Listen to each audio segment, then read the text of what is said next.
Convention Lounge. It is a rainy day in LA, where I'm at. Well, most of us are, right? Yep.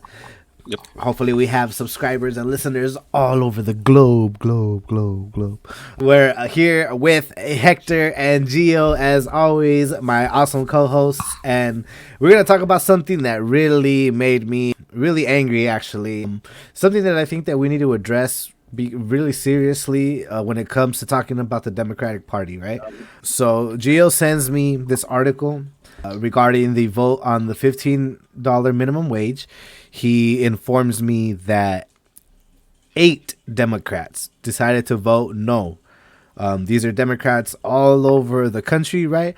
And let me tell you who they are. And also, actually, Gio, before I go on, Gio, you did the kind favor of sending me their net worths. So we're gonna read off the names of these motherfuckers, and we're gonna read off their net worth, and then maybe you think about why they would vote no for a 15 minimum wage where they're from, right? So we have Chris Coons of Delaware. He has a $10.13 million net worth. Angus King of Maine with a $9.49 million net worth. Joe Manchin of West Virginia with a $7.62 million net worth. Tom Carper of Delaware with a $5.73 million net worth. Gene Shaheen of New Hampshire, $3.82 million net worth. John Tester of Montana, $3.67 million net worth. Maggie Hassan of New Hampshire, $3.47 million net worth. And for Kirsten Cinema, she from Arizona, her net worth was not available. I think she's actually a new senator, if I'm not mistaken. So if she is new, she's probably barely making her way up to getting those pockets filled. As you can see, none of these net worths come close to anybody that I know, really, to be honest. Any regular Joe that's working 8 hours a day at their regular job. Even the people that I know that have degrees, right, like Hector and Gio, I don't know if they got $10.13 million net worth. So Gio, what do you think about this, man? Yeah. So raising the minimum wage is very popular both amongst Democrats and Republicans. It's one of the most popular ideas in the country right now. Florida voted to raise the minimum wage to $15 an hour just this last election. Right, Florida, one of the most conservative states in the country.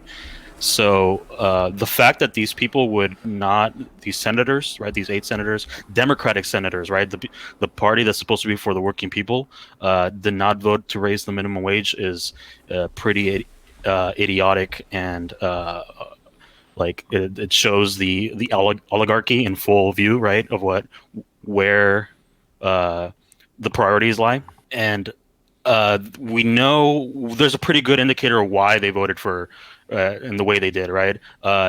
They don't, like I've said before, our politicians, at least at the federal level, are so corrupt. They don't really care about what the everyday. They're so out of touch. They have no idea what it's like to be a working class individual right now. It's just looking at their net worth, right? They're worth millions of dollars, and there's multiple ways they could have gotten that money, but definitely we know that if you just look at the data and where the money came for their campaigns, you're going to see companies like Walmart and Lockheed Martin, money from oil companies, right? The oligarchy that does not want to raise wages for Americans, that's where the money is coming from. And so, of course, they're going to vote in favor of their donors because they're going to give them money to run their campaigns again when they run for re-election. Hector, you want to weigh in? Yeah, I'll weigh in.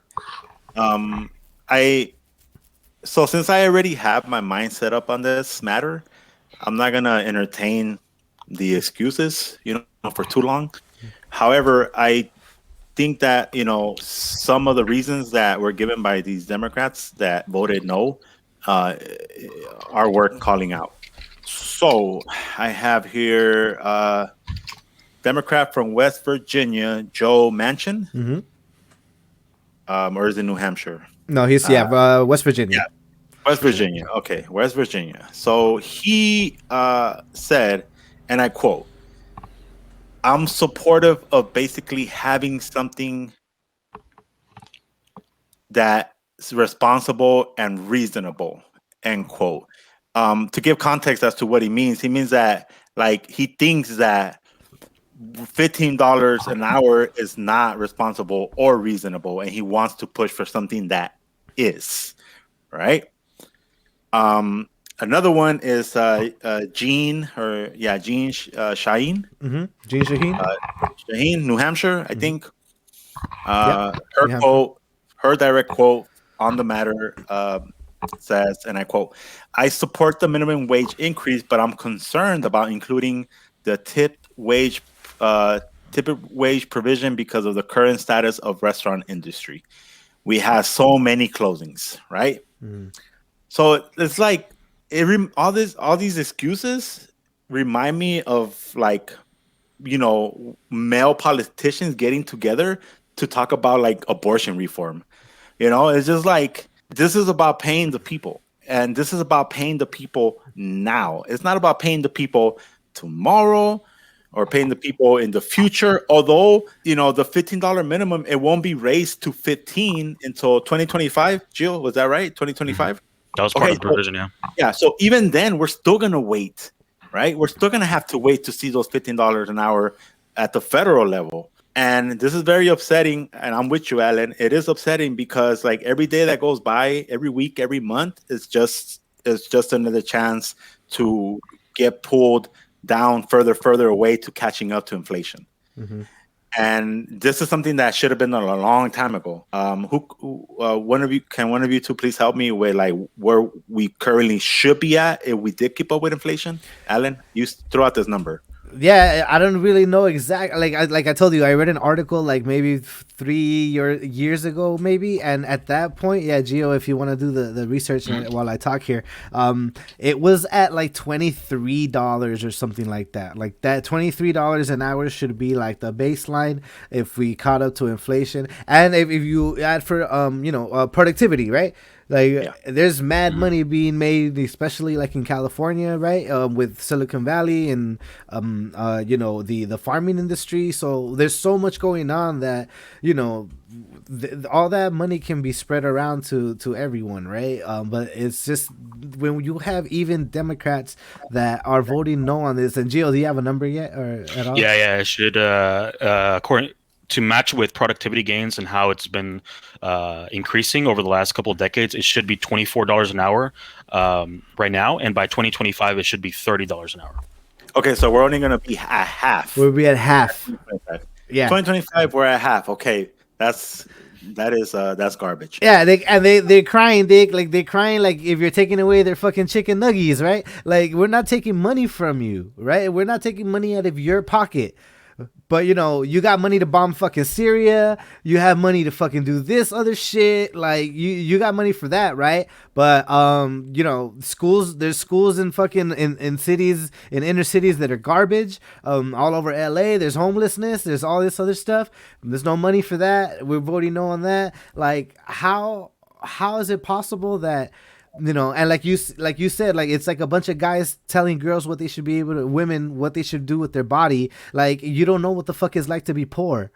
Like if maybe some of these I don't know their backgrounds, but man, it looks all white to me. And you look up the pictures of these motherfuckers, they're old fucking white people that are that got millions of dollars stashed away. They got deals on the back door where they're getting more money each and every fucking year that they're in power.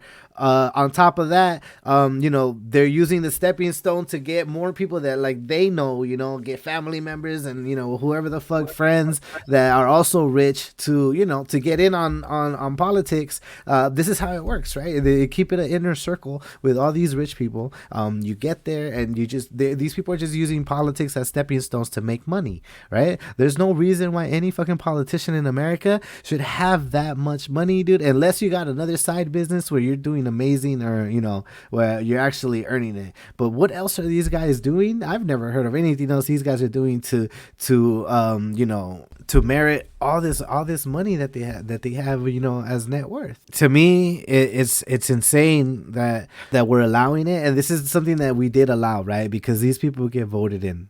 Yeah. So I was talking to somebody earlier. They were watching the podcast and we were talking, and I just want to put this out there that we didn't really have a goal with this podcast, but I think I have a goal for sure now, and it's that everybody should take these issues that not only that we talk about, but the ones that you guys want to talk about, or that you hear about, any issue that you come across, dive deep into it, right? Like don't just read the headlines, talk about it with your friends, because that's the only way that you're going to be able to flush this out and make sense of it and come to the conclusion that the government is fucking you, right? The government is fucking you at every angle, every fucking way that they can. They control everything that you do, but we're the ones that are voting these people in, man. And we're starting to do good Bernie Sanders has been in there for a long time. I don't know how the fuck somebody like Bernie Sanders is able to be in politics the way that all these other ruthless motherfuckers are, right?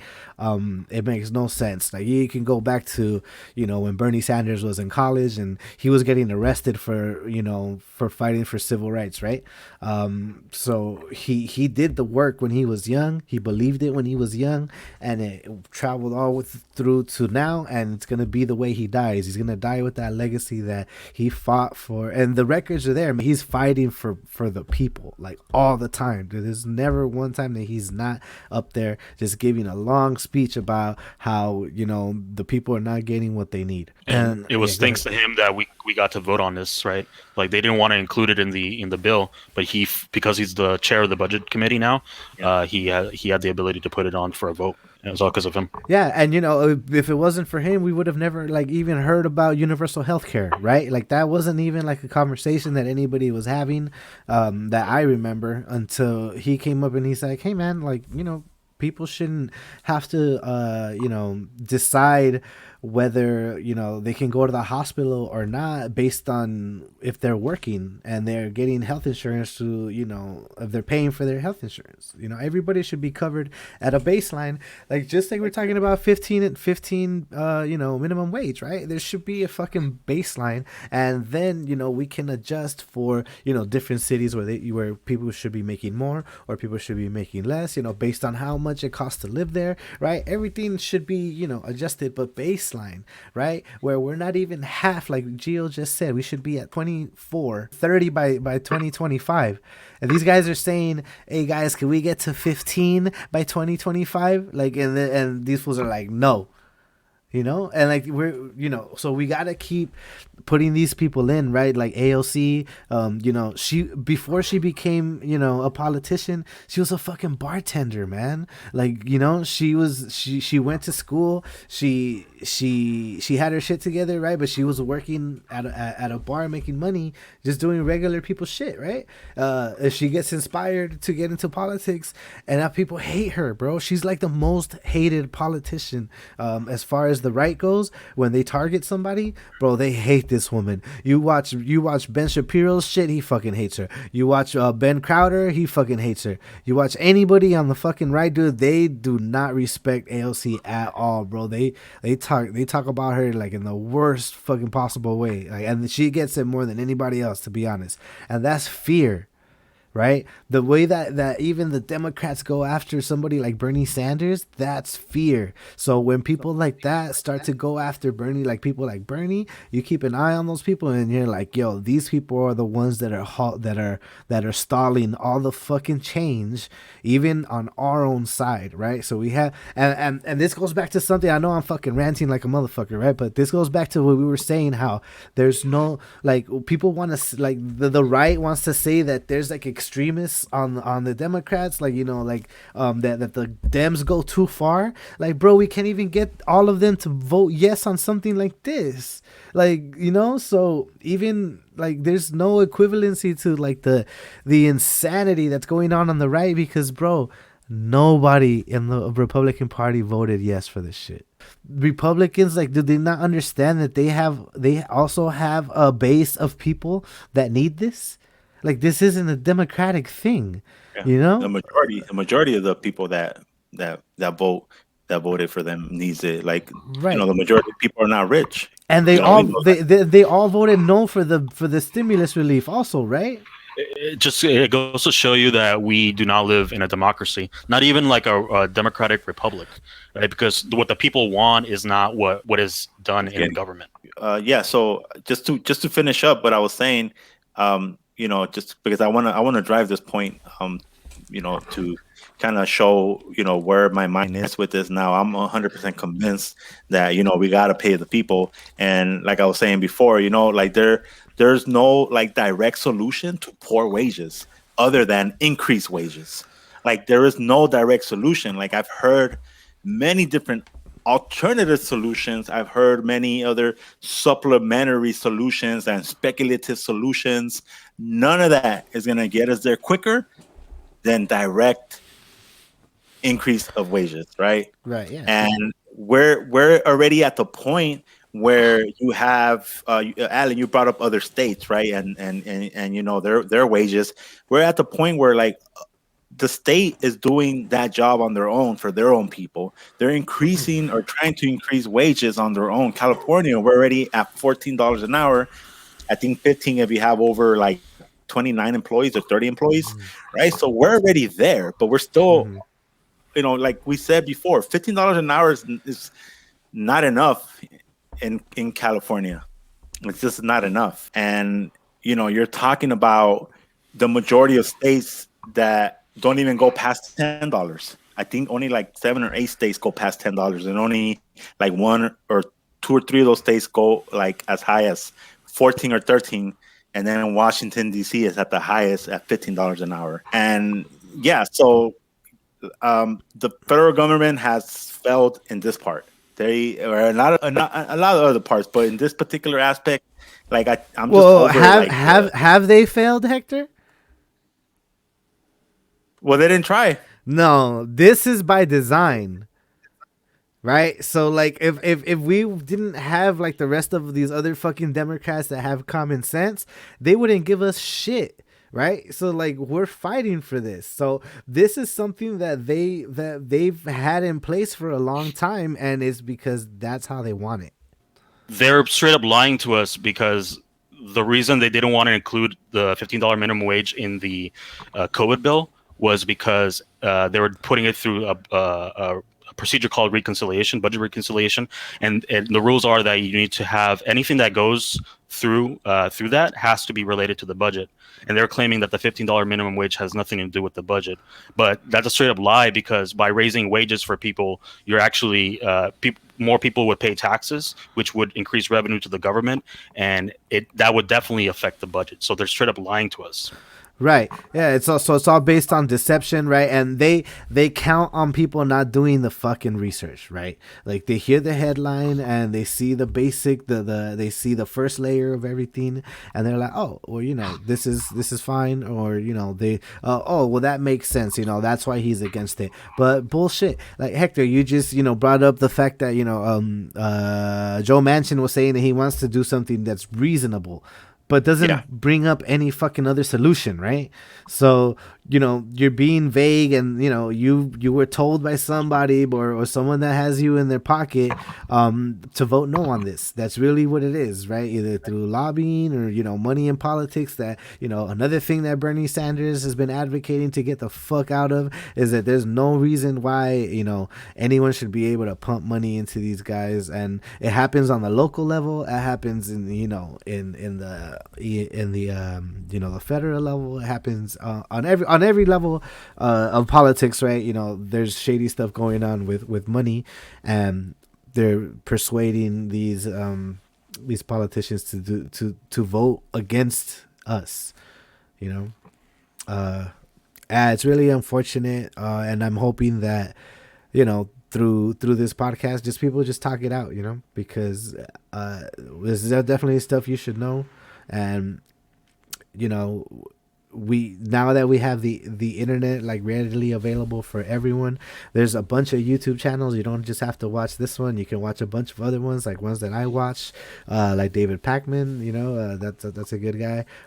And you know, and don't let me tell you who's good. You watch whoever, right? As long as you're talking about these things, if you have, you know, if you're logical, if you think that, you know, you come to logical conclusions, if you talk this out for 5 minutes with somebody or any issue, you know, you'll come to the conclusion that, you know, this is stuff that we need, and these guys are fucking us. That's really what it is. So, yeah, guys, gonna wrap it up there. Good talk, and yeah, we got more stuff to talk about. So, yeah, we'll see you again. Hey guys, don't forget to like and subscribe if you like what you hear, and if you want to hear some of the issues that you care about discussed on Discussion Lounge, go ahead and drop them in the comments section.